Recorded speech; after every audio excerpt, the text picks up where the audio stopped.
working on this 2015 Range Rover 3.0 V6 Supercharged, doing a head gasket replacement for failure, and just want to give some tips and tricks and tools that you're going to need if you're going to do this job. There's just certain things I came across I wasn't expecting. I want to share it with you. First things first, you got to test to make sure you've got a blown head gasket. You can do the combustion chemical tester like this with the fluid. The other cool thing I came across recently was this industrial endoscope you just hook up to your phone. I'm going to do a review on this and link it in the video, but with this I was able to verify that there was 1, 2, 3 cylinders that had coolant inside the cylinders, so it's kind of neat to utilize this product, which I'll show later in a different video. Some other specialty tools. So here's your head bolts. So I had a TP55, so the Torx Plus 55, and it kind of fits, but it's a head bolt, so you can't really play with that. If you've got a T55, that is way too loose in that socket. So they have this specialty tool, of course, because it's Range Rover. It's kind of like a Torx Plus, where it's got that fatter head on it, and it fits perfectly into these. So you do have to buy these separately. I got it off Amazon. I'll link it in the description below. Comes with this sleeve that you're supposed to put in there just to help keep it from wobbling. The packaging is this. So I haven't taken them off yet, obviously, but that's coming up soon. Getting the flywheel, getting the fan clutch off was quite the task. So I did go rent this flywheel holding tool from, not flywheel, but the clutch fan holding tool from the local auto parts store. And I did have to end up buying this guy. This is the 32 millimeter open-ended wrench, excuse me, 36. And the auto parts store I rented mine from, it was all stripped out from being used too much, so I just bought my own. But what I found was it was so tight. Now the water pump's off now, but it was so tight I had to not only get my 1/2-inch drive wrench on here, but then on this holding tool I ended up taking my big pry bar and using hose clamps to secure it on here, and it took 2 of us just pulling against each other to break that thing free. So that was quite the ordeal. And then also make sure when you're doing your upper radiator lines that you don't throw this away, because your new crossover pipe does not come with one. So you can buy those individually, which I guess I'll link also if you want to. So back here, when you get this intercooler off, it's got the coolant and oil passages that come through here. It's going to be flooded with coolant, so make sure you've got a drip pan ready. I've just got a little bucket I have here, and then some sort of a suction syringe, because you're going to have all sorts of coolant back there. So if you have one of these, it makes it so much easier just to suck it out of and dump it right into your little bucket that you sit up here. These fuel lines, so when your valve cover's on here and your fuel lines are on here, there's some bolts down here I can't really show you, but there's 3, I think, that hold this thing on down here under the cylinder block. You just have to take them off. You just got to remove them, get them out of the way, which also means to do that you've also got to remove the alternator. Has to come out of the way, which is annoying, but you got to take it out of the way. And see if I can get you a shot down here at all. If you can just see where the fuel lines run down there by the exhaust. Yeah, see it right there. It runs up.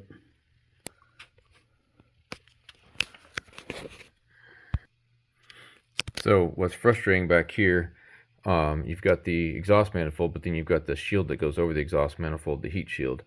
And you know, there's 4 bolts on it. The very back one is the biggest pain in the butt to get to. And on this driver side one, which is this one, it sits in here just like this. So on this one, these first three are very easy to get to. This back bottom one right here is horrific to get to. I ended up bending that tab back and getting to it from under the car using a bunch of extensions. It took me like 45 minutes, and I wanted to do bad things, but it eventually came off, so I promise you that this one is not going back on when it's done. And this is it, this little 8mm guy. So, I mean, it takes forever. Anyway, so then while you're back there, this crossover coolant pipe that runs along the back, if it's not been changed before, now's the best time to do that while you've got it out. Typically these fail anyway, so see, mine's all brittle and broken. I had an issue with the support bars. This bolt is stripped, so luckily I can just move this thing out of the way as I need it, but it is obnoxious. But yeah, this thing wasn't coming out, so heads up for that.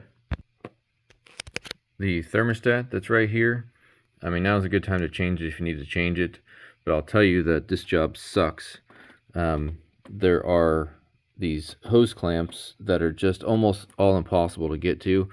So the best time to do is while you've got this fan out and you've got plenty of room, and just pack your patient pants, because it's a nightmare. So that's already been swapped out, and I'm just leaving it connected so I don't have to fight that again. If you're doing the heads and you've got to get new timing chain and stuff put on, you are going to have a specialty tool kit for this, and it's not cheap. This is for the fuel injector removal tool, which you have to have. There's no way to get these things out with some sort of specialty tool. That was pretty rough. And then just the rest of the timing adapter toolkit. So here's one of the fuel injectors, and you've got your O-ring that goes up here that sits in the hole. But this tool, let's get it out.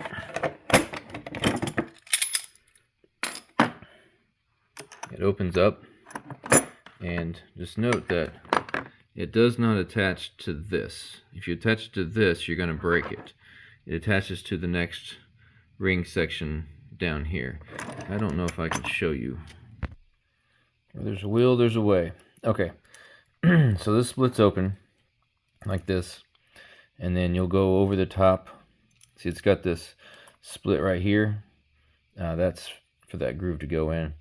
So you're going to take it over, and then you're going to make sure it latches down and push this sleeve down to where it's all the way down. If it's stuck right here, you're not fully seated. It's going to be stuck like this, and then you know it's locked in. And then it's got the slide hammer here, and you just give it hell, and you're going to bust your hands up a lot of times, but make sure it gets hooked on right here so you don't break these open. Alright, so here's your engine intercooler. It's upside down right now, but this rubber grommet right here, you make sure you check it to see if it's good or if you need to replace it. I did buy a new coolant line that runs between here and the back of the water pump. It comes with the new one on the front side, but did not come with the new O-ring on the back side, and that was from Euro Parts. Here's the water pump, and here's the type of gasket that runs along the back side of it. And there's two of them. And the head gasket kit I bought from Mausa, or however you say it, it only comes with one, but you need two. So don't know what to tell you about that. That's just weird. Alright, so while you're at this stage, before you take any further down, go ahead and get your valve lash readings so you know that all your valves are in good shape before you take it apart as it sits. Here's how I set mine up. So you get your passenger side, driver side, intake in here, exhaust on the outside, and take your feeler gauges. I just do inch and millimeters just side by side so I can have easy access to them, and that way you know if something's way out of spec or not. And also, while you're in here on the front side, before you start taking everything apart, just draw some diagrams of your belt routing. So the supercharger belt comes off first, and then behind it sits the drive belt. So just make your own drawings. You know, this is a 2015 3.0, so the other ones may be different, I don't know. So while you've got the supercharger off and out, if it's not been serviced with new supercharger oil, different years have different access. So like this one does not have a drain plug on the back side. It looks like this is what that would be from the top. I'll find out for sure. Otherwise you got to take the whole back plate off, let it drain out, seal it back, and then put more in. In my understanding, it's around 100 to 150 milliliter depending on the year. This is 118 milliliters, which should fit perfectly within there. So change that while you got it out. So as I get further into this and I see more issues with things, I'll document it and I'll follow back up with more. Thanks. I want to show you this crank pulley removal process. It's been a real bear. First things first, the crank bolt is a righty loosey, clockwise to loosen, not left. Left tightens, right loosens. So it takes a 24 millimeter, and then I had a 1/2 inch long breaker bar. That thing's like 2 feet long, and then I had a piece of 3-foot pipe with a steel pipe in the end of it to help keep it from bending. And then I used, out of this toolkit, there's a piece that goes right here and here that you got to take the starter out and put it in. I'll show you. So it's this piece, that number. So you pull the starter out and you put this piece in blue. It's a 2-piece unit, and then you got to find nuts that fit the bolts that go to the starter and put it in there. Alright, there's the starter on the floor. Alright, now we're upside down and the cat's on the right, and you can see this piece that's right here. You just got to turn the crankshaft until this piece that's in here aligns, put it in, and then find some nuts that fit, and then bolt it down tight. And you do all that so that the crank doesn't move when you're trying to get this bolt loosened, because it takes a lot of torque to get it off there. So now what I'm doing is I'm getting this wheel puller set, and I found a couple of bolts that fit.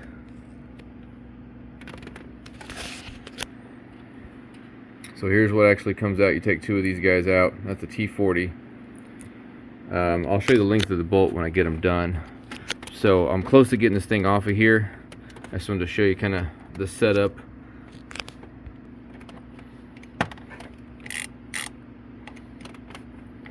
I think, yeah, I'm getting ready to take and loosen this up. Take this back out. It's kind of an off and on procedure, right? So this is probably the 5th time I'm taking this thing loose. So one of these sides you're just going to leave loose but attached still, and the other side you're going to take all the way out, just because it makes it easier to put it back in. So what I'm trying to do, I need to back the crank pulley bolt back out further every time I pull it back. So right now I'm going to put my 24 mil socket on there and loosen it up.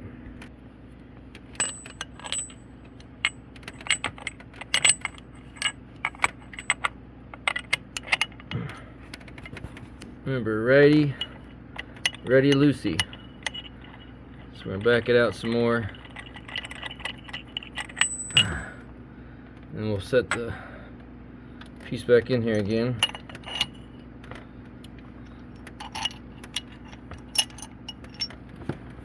I don't know what you can see, I'm just doing it by feel. Oop, that's the wrong one.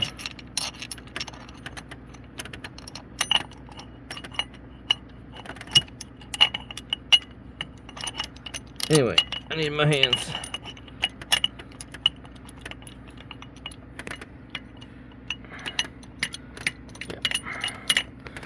So then we'll tighten this back down on the crank bolt.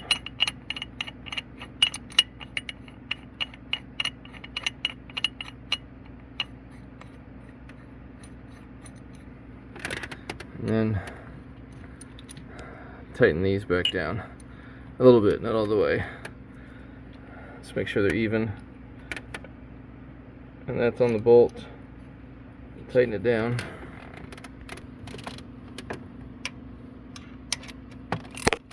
Okay, now we're gonna just turn it to the right.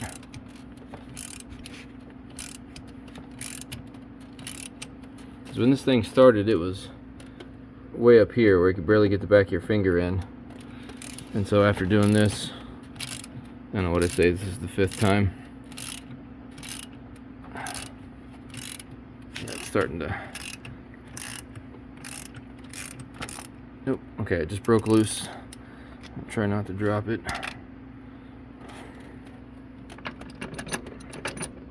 Okay, so that crank bolt, I think, is in there, holding it on.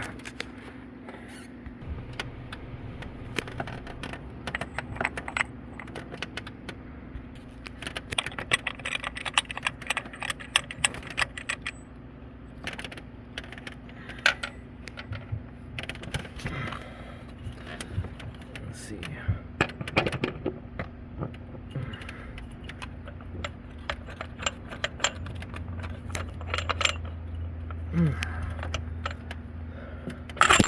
There it goes. Okay. See the shaft it rides on there. Long bolt.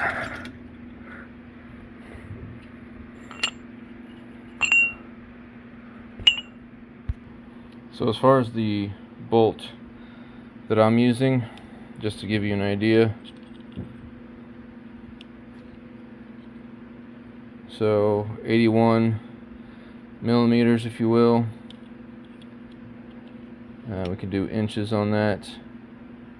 3.2 inches. I don't know what the thread pitch is exactly. You just got to take the one bolt out and find out what it is. Now I put this nut on here to take up some of the space, so if you wanted to utilize just the length of that, so 25, that's 2.5 inches, or 63 millimeters, looks like.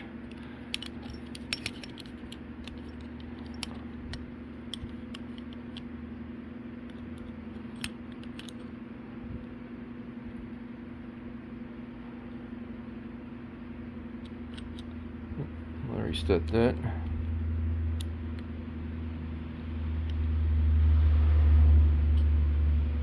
So right about 10 millimeters diameter. I wasn't the first person to have this bolt out, but you can see the ends are kind of chewed up. So just be careful what bits you use. So this puller kit that I'm using right here, I used everything in it. The only thing I didn't have was the bolts I just showed you.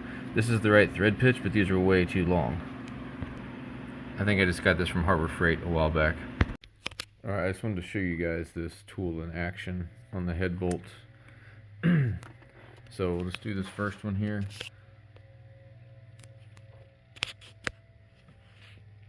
You can see down in there, and then you got the sleeve, fits down in there.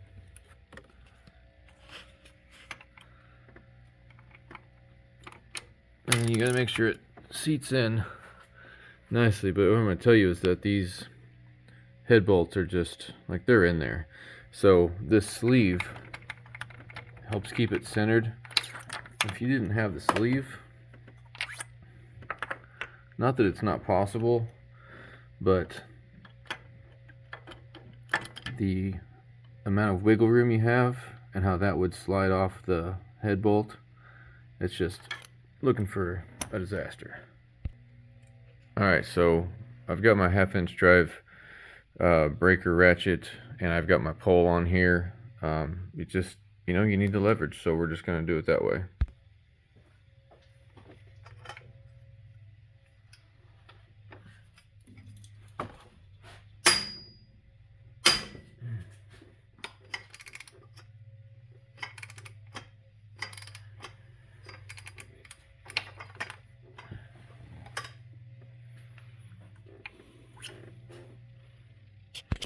do the bottom one real quick.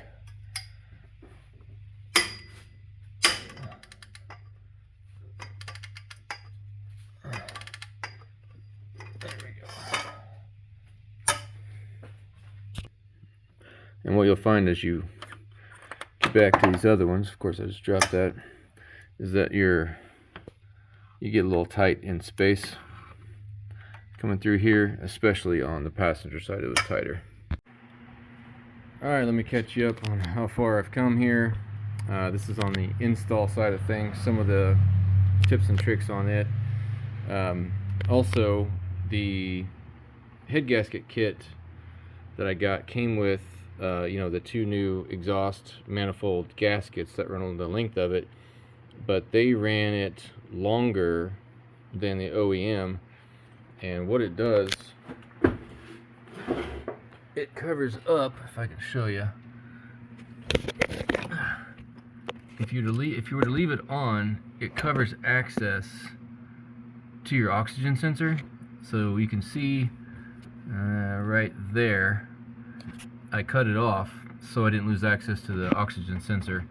Now on the passenger side, I did not cut and modify because there's still access on this side, but you do have to put a new hole in it.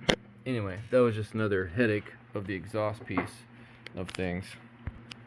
As far as timing is concerned, once you get everything bolted in, your cam phasers or whatever they call them on these, you put these on last. So your cams go on without these attached to them. You get your camshafts aligned inside these tools, which this kit that I have, it's not great. It works, but it's a little wonky. I don't feel like it holds them in place the way they're supposed to be.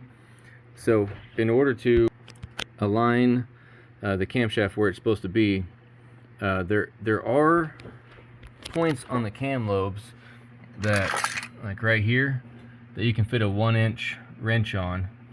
The same over here, but if they're not directly above, then you just can't access them. So you got to break out the big vice grip pliers and put them on here and be able to turn the cam so that it fits correctly in this alignment slot back here on this holding tool. It's not great, and I fought with this for about an hour. So the alignment mark positions, if I were you, because I had to redo this, I would start putting the back chain on this gear first and get this alignment mark right here, if it'll focus, this alignment mark set up, and then run your chain around the sprocket and make sure that that sprocket is going to go on and align with this timing mark as you put it on, because if not, you need to turn this cam. You'll know what I mean when you get there. So then after you get that one set and get aligned in here, it even says in the manual you need to make sure that you wiggle this until it locks correctly into the cam holding device. That way you know that it stays in place. So then after you do this one, then install this one again, wiggle it if you need to wiggle it, and then tighten it as you go so it stays in place. Also, the first step is to put this guide on, the static guide. It goes on first, then the chain, then all these guys, then this upper guide, and then the tensioner. So then on this passenger side, on the right bank, same thing, except your alignment mark is on the top chain. So it does make it a little more complicated, but that also lets you know that if you have a ton of slack in this chain and everything's lined up here, then you're going to have to adjust this cam to where it fits in that holding tool much better and lock it in place where the slack is taken off the chain, and then continue it on around. So on the exhaust itself, we take that cover off of it. There's 2 ways to do it. You can either do what I did and take this cover off and then drop the exhaust off the head, or you can leave the exhaust on the head and disconnect it back from the catalytic converter back there. you just pick which version of suck you want to deal with. Getting these bolts in and out of the exhaust itself, it's time consuming, but as far as getting the head on the block, I feel like it was easier that way, and then you just leave the exhaust hanging to the side. So you can do either way, whichever you prefer, but it'll get done. And if you need to move the AC compressor, there's 3 bolts to it. There's a top bolt, there's a bottom bolt, and there's a bolt that's hidden back around here, which really sucks. So ideally, if you need to move this back, just back the bolts off, and that back bolt, I can't show you, there's a 3rd bolt back in the middle. Don't take it out, just back it off to where it's still in there, and that way when it goes to put it back in, it's already threaded and you just gotta push it forward. So the stage I'm at now is I'm gonna take the starter locking tool and the crankshaft tool, get those out, and we're gonna rotate this twice to make sure everything lines back up. Hopefully it goes well. It should, and that's the next step. Also, this bolt for the head, when you're putting the head back on, make sure that you put this bolt in before you put all this timing stuff in, because then it's really difficult to get to. So remember that this is reverse thread to tighten. So you got to space it out with some washers or whatever, they're big enough, and then you're going to lefty tighten it while that starter flywheel holder's still in place, so you can get some sort of torque on here, because you have to rotate the engine clockwise to test it out. So torque this first and then remove the tool. So here's the 2 tools. This one goes where the crankshaft position sensor goes. This is for the 3.0 V6. The V8 5-cylinder has a different bit, and then this is a tool for where the starter goes on the flywheel. And then you need your mirror.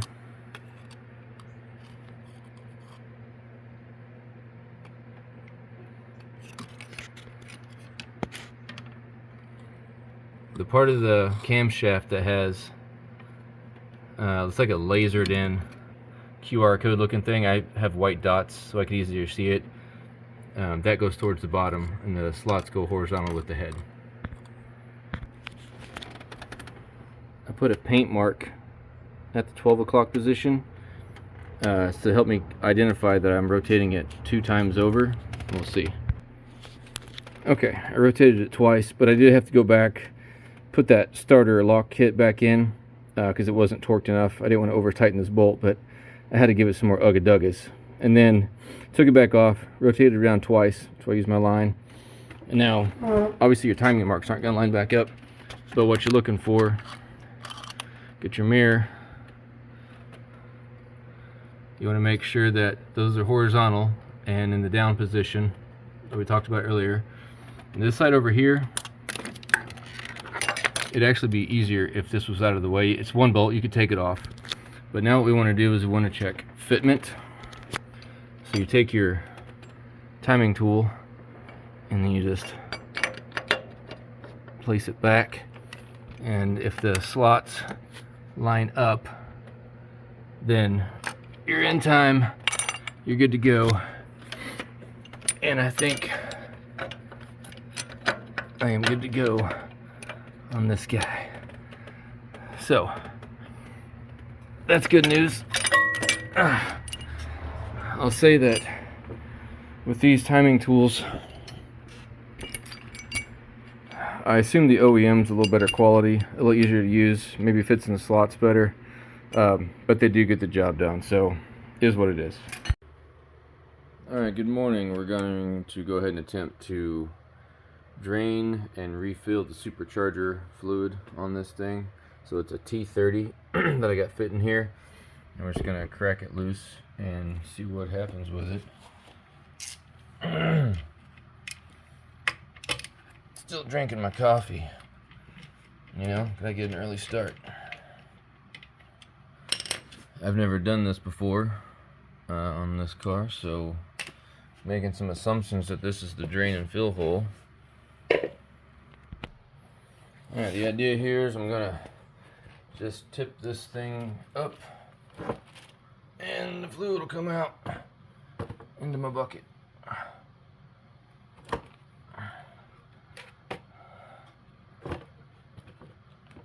Supercharger's kind of heavy. Yeah. Okay, well that is confirmed the drain fill hole. Just let that drain for a minute. Alright, so after shaking it for a while and letting it try to drain as much as possible, this is what's left. The only thing I really have to measure milliliters or small quantities, just one of these, you know, sicky cup things that come with your Dayquil. So I'm just going to measure it out real quick, see what we got. Alright, so there was right about 80 milliliters that I got out of here. There was some that had spilled out and things like that, so, well, I shouldn't say that's probably other oil, but so I'm just going to put in right about 90 milliliters. It's best not to overfill these things, just like a car can be more dangerous and detrimental than if not. So I'm just going to use my little measuring cup here and top it off like we're going to be taking some shots, and then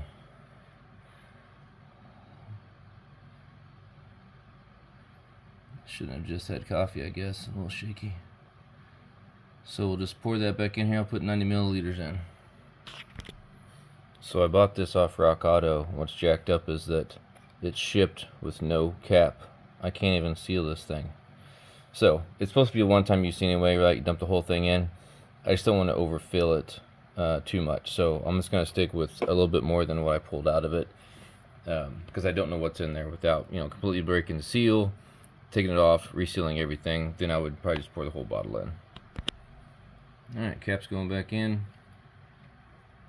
Finger tighten and then drive it down.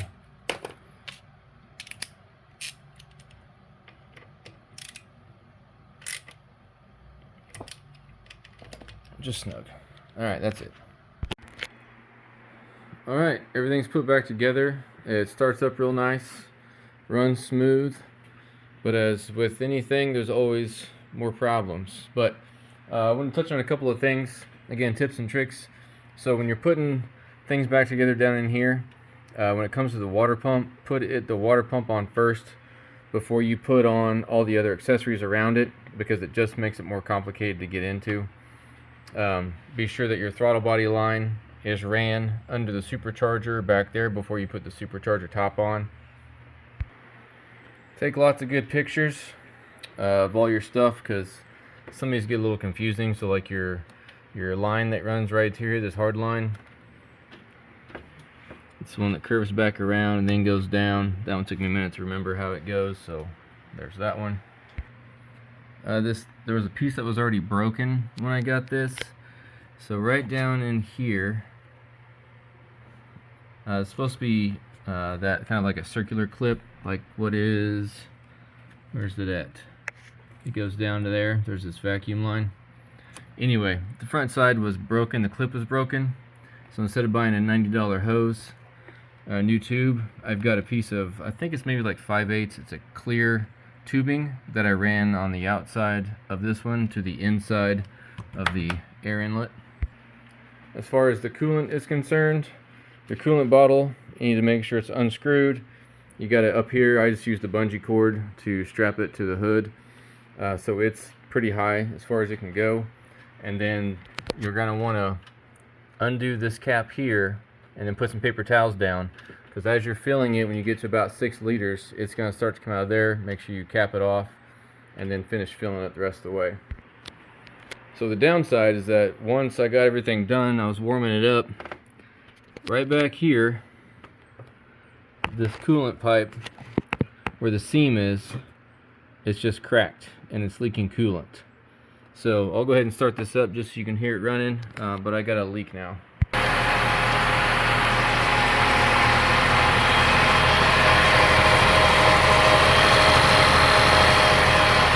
Got the old Supercharger line a little bit there. Nice and calm and easy. So anyway, it's ready to rock and roll, but now I gotta buy another $200, because this, just so you know, this coolant pipe right here, it's a whole unit. This whole thing where these double pipes come out of, they come across over here, connect to here and go down there. It's a whole unit. So anyway, hope these tips help you guys out. I'm sure I forgot about something that, you know, I'll add to the comments, but if you want to add to the group, just chime in. Thanks.